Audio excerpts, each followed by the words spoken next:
pessoal, tudo bem? Tudo bem, pessoal? Sejam bem-vindos ao MF Cursos Online, Microlearning, Pílula do Conhecimento, do AVA 1, Atendente de Farmácia. Nós estamos na atual Pílula do Conhecimento, na aula 10 da semana 11, e nós vamos falar sobre parasitologia humana. Esse vai ser o tema abordado na Pílula do Conhecimento do MF Cursos Online, semana 11, aula 10. Ok? Então, esse vai ser a nossa aula de hoje. Vamos parar a apresentação para mostrar o vídeo referente ao assunto. Então, os nossos assinantes, papel e caneta na mão, você já sabe. E agora é o momento de concentrar que os nossos consultores, profissionais que vão tirar as dúvidas, tocar as aulas presenciais do AVA 1, vamos falar de farmácia, vão tirar seu couro. Então, prepare-se, cheguem com o conteúdo na ponta da língua, para que possam ter uma aula enriquecedora e vocês também tenham conhecimento mais apurado.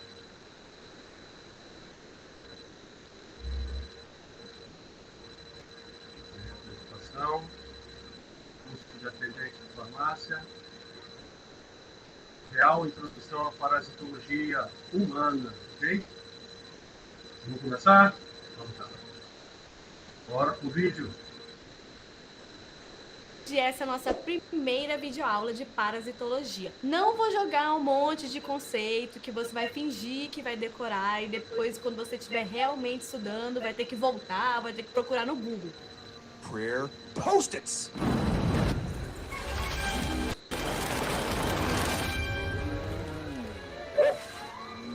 Eu vou pegar esses conceitos, eu vou explicar eles para você, mas dentro de um contexto, porque só assim você realmente vai ter a real introdução à parasitologia.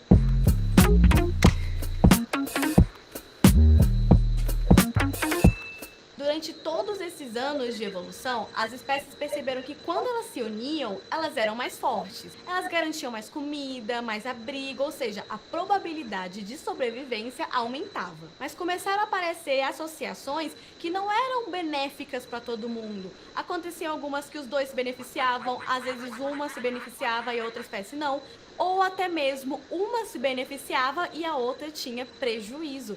E isso é o nosso parasitismo. Para os parasitos completarem o ciclo de vida deles, ou seja, nascerem, crescerem, virarem adultos, se reproduzirem, eles precisam parasitar outro organismo para ter totalmente ou parcialmente os nutrientes necessários para isso. Eles podem acabar causando um prejuízo para esse hospedeiro, ou seja, para esse outro organismo que involuntariamente hospeda esses parasitos. Sempre que você tiver dúvida se uma espécie é ou não parasito, veja se existe um comprometimento metabólico por parte do parasito, ou seja, só é parasitismo quando o parasito se beneficia de alguma coisa do metabolismo do hospedeiro, como, por exemplo, nutrientes. Isso já corta várias relações que muita gente diz que é parasitismo, mas na verdade não é, porque não tem esse comprometimento metabólico. Na parasitologia, vemos desde bichinhos pequenininhos que precisamos de microscópio para enxergar a bichos bem grandes, que podem alcançar metros. O que une todos eles nessa grande área de estudo chamada parasitologia é que eles praticam parasitismo, como já vimos, e no nosso caso, a gente vai focar em parasitologia humana, ou seja, esses bichinhos praticam esse parasitismo em algum momento da vida deles em nós, seres humanos. Chamamos então esses parasitos de agentes etiológicos. Eles são o agente causador dessas doenças em humanos. Esses parasitos são tão diferentes que a gente classifica eles em dois grandes grupos. Os endoparasitos ficam confinados no corpo do hospedeiro e os ectoparasitos ficam do lado de fora. A gente vai primeiro estudar os endoparasitos e depois a gente vai para os ectoparasitos. A ideia de que parasito sempre causa doença ela é errada. Por quê? Você concorda comigo que se o hospedeiro dele morre, ele morre também?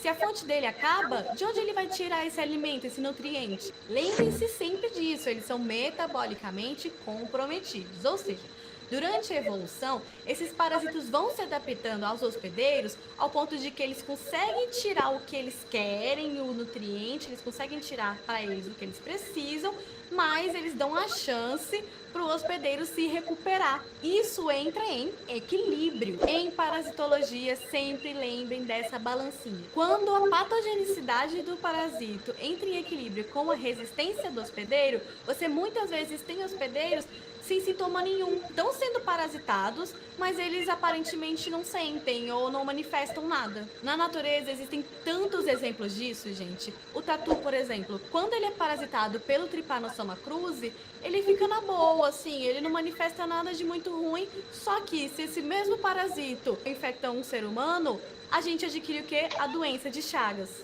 O porquê do tatu não ficar doente, mas a gente ficar, é porque quando é a nossa relação com o parasito, acontece um desequilíbrio. Esse desequilíbrio pode ser causado por fatores por culpa do parasito, por exemplo, quando tem muitos. Imagina que uma lombriga parasitar alguém é uma coisa, agora 5 já é outra história. Mas também esse desequilíbrio pode ter por culpa a gente, por causa da nossa idade, do nosso estado nutricional, da nossa imunocompetência. Você vai ver muitas vezes que os quadros gravíssimos das doenças são justamente nesses grupos, por exemplo, em crianças ou em idosos, em pessoas imunodeprimidas, ou seja, pessoas, por exemplo, que tomam algum medicamento que diminui a imunidade. Só não pense que o ser humano sempre é o coitadinho nessa história. Muitas vezes o parasito estava lá no meio silvestre, na boa, completando seu ciclo, com seus hospedeiros, todo mundo de boas, e aí o ser humano fez o quê?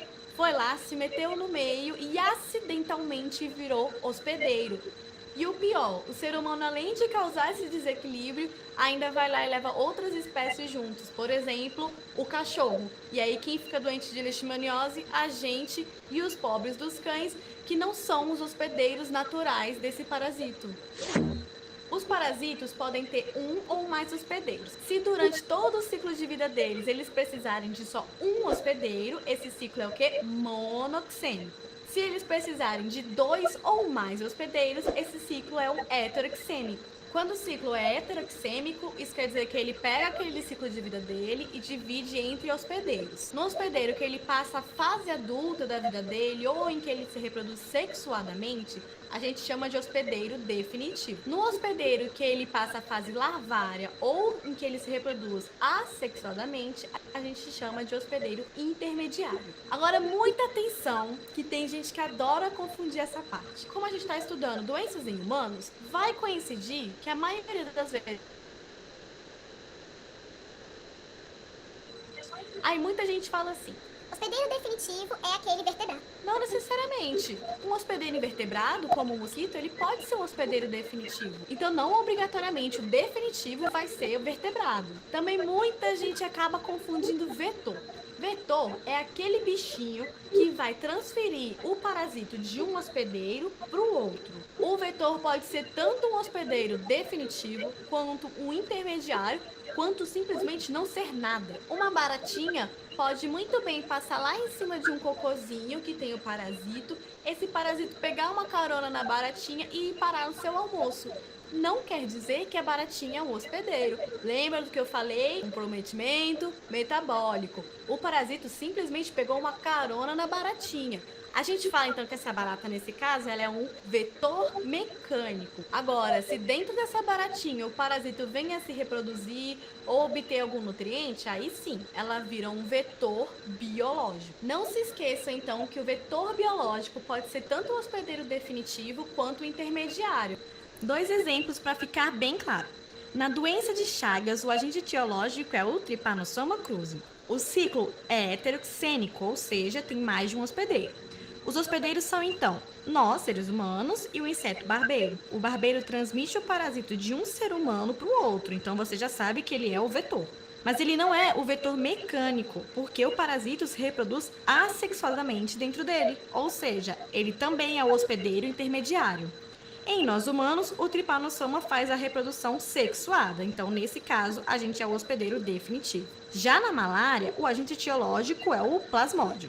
O ciclo também é heteroxênico, sendo que nesse, quem transmite de um ser humano para o outro é o mosquito anófeles. Então você sabe que ele é o vetor, e ele também é o biológico nesse caso, porque o parasito vai se reproduzir dentro dele. Nesse caso, ele faz a reprodução sexuada dentro do anófeles. Ou seja, o mosquito, ele é na verdade o hospedeiro definitivo. E nós, seres humanos, somos o intermediário. Vocês viram que inverteu? Então, para saber se é intermediário ou é definitivo, sempre lembre da reprodução sexuada ou assexuada e da fase de vida desse parasito nesse hospedeiro. Os animais são potenciais hospedeiros. Quando o parasito que está nesses animais consegue ser transmitido para nós humanos e causa uma doença, a gente chama essas doenças de zoonoses.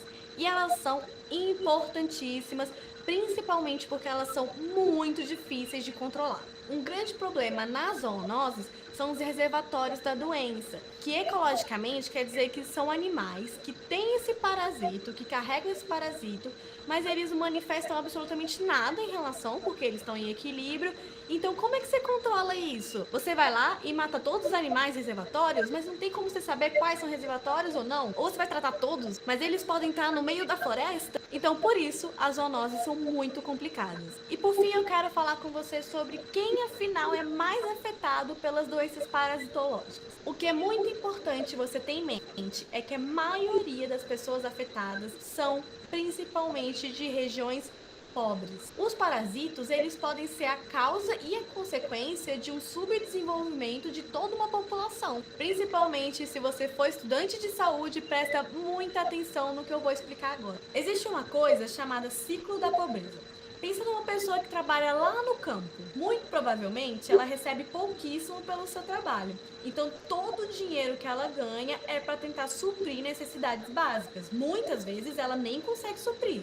Como ela só dá conta de comprar alimentos muito básicos, ela não vai ter uma alimentação rica e variada. Então, muito provavelmente, várias necessidades fisiológicas do corpo dela não vão ser supridas. Ela precisa trabalhar para poder comer. Esse trabalho, ele muito provavelmente é extremamente cansativo. Então, ela não vai ter tempo, por exemplo, para investir em educação. Ela convive com condições precárias de higiene, dorme mal, mora em uma casa que não tem absolutamente estrutura nenhuma. Tudo contribui para que o sistema imune dessa pessoa seja muito debilitado. Aí é a receita certa para a doença acontecer. Aí ela fica doente, o sistema público de saúde é péssimo onde ela mora e ela não tem dinheiro para poder pagar por um diagnóstico e muito menos para se tratar. Isso gera um ser humano cansado, subnutrido, que se para de trabalhar morre porque não vai ter dinheiro para comprar comida, mas essa pessoa está tão debilitada que cada vez mais ela vai diminuindo a produção. Mês passado saiu uma pesquisa mostrando que 40% das crianças no Brasil não têm as condições básicas para viver. Lógico que essas doenças podem acontecer em lugares onde as pessoas têm mais dinheiro, mas aí elas vão conseguir se tratar e depois vão conseguir se prevenir para que isso não ocorra novamente. Devido a tudo isso, a parasitologia é considerada extremamente negligenciada, não só pela indústria farmacêutica que não faz o remédio, porque quem iria comprar não tem dinheiro, mas também pela sociedade que ignora essas pessoas, pelo governo e até mesmo por profissionais de saúde que não compreendem esse ciclo e insistem em colocar preconceito onde não deveria ter. Dessa forma, o ciclo nunca vai acabar. Bom, apesar desse momento triste, a gente vai se divertir muito nessa série completinha de parasitologia. To go? Now everybody's happy. E é isso aí, pessoal. Vocês perceberam a importância do estudo de parasitologia, principalmente a parasitologia humana, para a gente poder entender questões como hospedeiro, vetor, transmissão, né, e controle, né, que é o papel da farmacologia. Ok? Agora vamos parar, já paramos a apresentação, vamos para outra apresentação, que é um artigo. Muito importante esse artigo. Parasitologia. O que é? Esse artigo é muito importante, porque a gente vai falar sobre esse assunto e mais a responsabilidade que cabe à sociedade, às instituições, sobre esse tema, ok? Vamos ao artigo. A parasitologia é o estudo das patologias causadas por parasitas.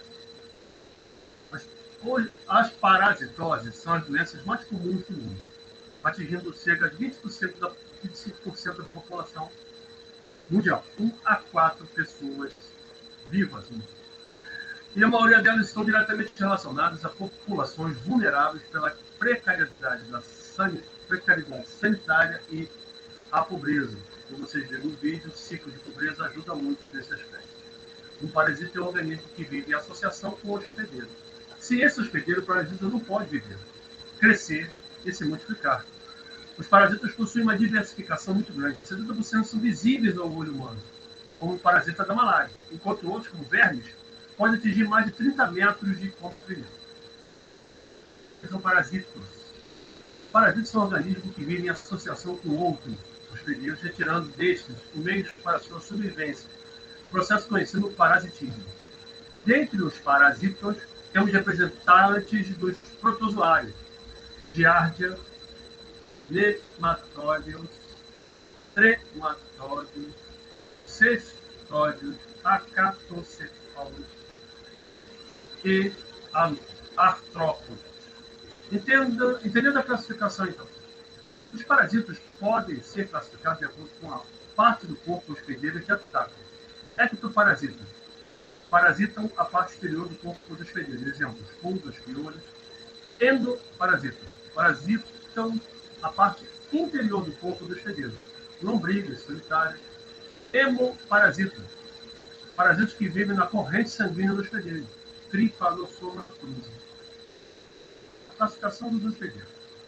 Os hospedeiros podem ser classificados como hospedeiros definitivos, são aqueles que abrigam a forma adulta do parasita. Hospedeiros intermediários, são aqueles que abrigam a forma larval do parasita. E hospedeiros paratênicos, também chamados de hospedeiros de transporte, são aqueles que apenas transportam o parasita e não havendo desenvolvimento do meio. Como os parasitas se alimentam? Os parasitas precisam recolher nutrientes para a sua alimentação e agem sob diversas formas em seu hospedeiro. Ação exfoliativa. Absorve sangue e nutrientes dos seus hospedeiros. Ação enzimática. Produz enzimas que desenvolvem parte do corpo em seus hospedeiros. Ação irritativa. Causa irritação no local parasitado. Ação mecânica. Pode interferir no fluxo alimentar e na absorção dos alimentos. Ação tóxica. Produzem substâncias que podem ser tóxicas para o hospedeiro. Ação traumática. Produzem lesões nos tecidos dos hospedeiros. E anóxia. Ou anóxia. Podem consumir oxigênio presente nas hemoglobinas e causar anemia. Como evitar os parasitas orgânicos? Para evitar os parasitas, basta inserir no cotidiano algumas medidas básicas como ingerir água filtrada e fervida, lavar bem frutas e verduras antes de ingeri-las, evitar andar descalço, combater e afastar mosca do ambiente, lavar as mãos antes de comer, promover saneamento básico na comunidade. Então, nós fechamos o artigo. Espero que vocês tenham gostado. E vamos agora para a apostila.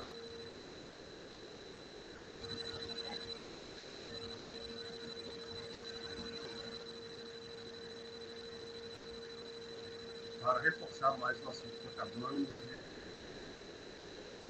definições sobre parasitologia. Vamos ver? Vai ser rápido, suave, e como eu sempre tenho dito, eu não sou sua babá, mas eu vou aqui te ajudar.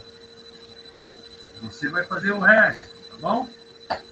Beleza, vamos nessa que tá bom a beça. Introdução à parasitologia humana. O que é a parasitologia? A parasitologia é a ciência que estuda o parasitismo.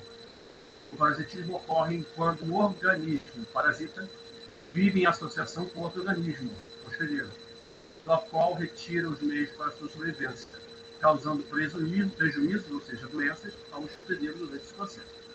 Esses organismos podem ser animais, vegetais, fungos, claro, bactérias ou vírus. Portanto, para definir o campo da parasitologia, o foco não é o vírus, não é um determinado tipo de organismo ou ambiente, mas a constatação de um comportamento parasitário. Quando a interação é benéfica para ambas as partes, recebe o nome de simbiose. E não faz parte do campo de estudo da parasitologia. A diversidade de possíveis objetos de pesquisa associada à questão médica e prevenção médica faz com que a parasitologia dialogue frequentemente com outras disciplinas, como biologia celular, bioquímica, Biologia molecular, imunologia, genética, evolução e ecologia. O surgimento da parasitologia como ciência tem seus primeiros registros no século XVII, quando o pesquisador Anton von Leeuwenhoek observou giardias em suas próprias fezes.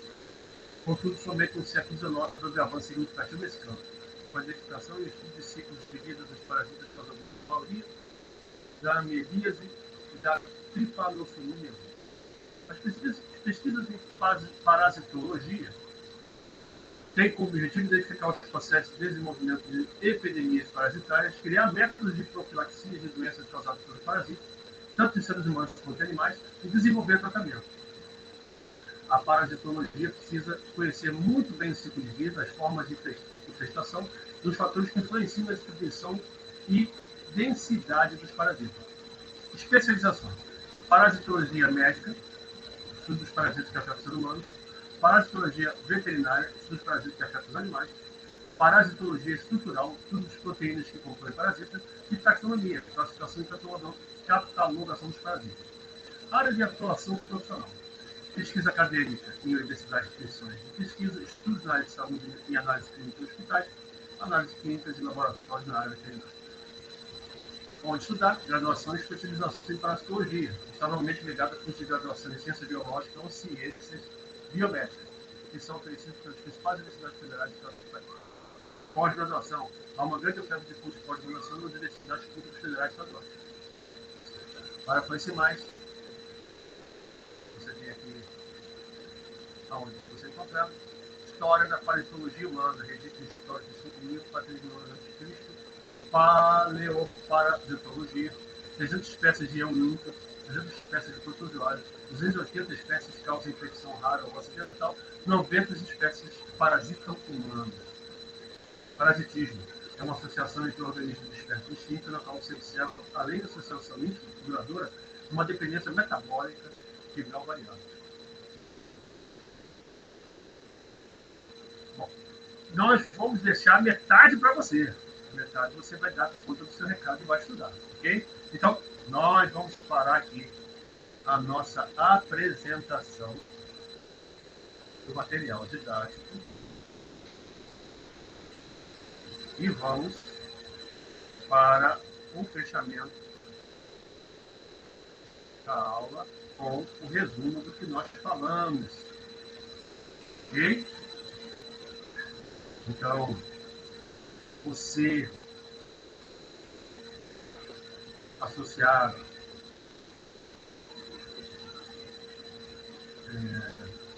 que faz parte do nosso curso, e não associado que também faz parte do nosso curso, mas que não tem responsabilidade para fazer um curso de fazer uma avaliação, pegar o certificado do diploma que vai estar inserido nesse processo associativo,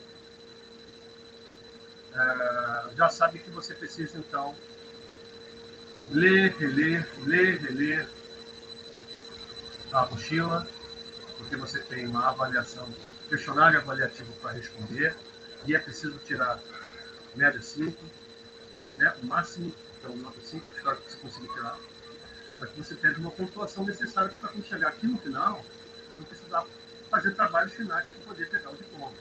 Além do que, é necessário que você tenha 75% de presença.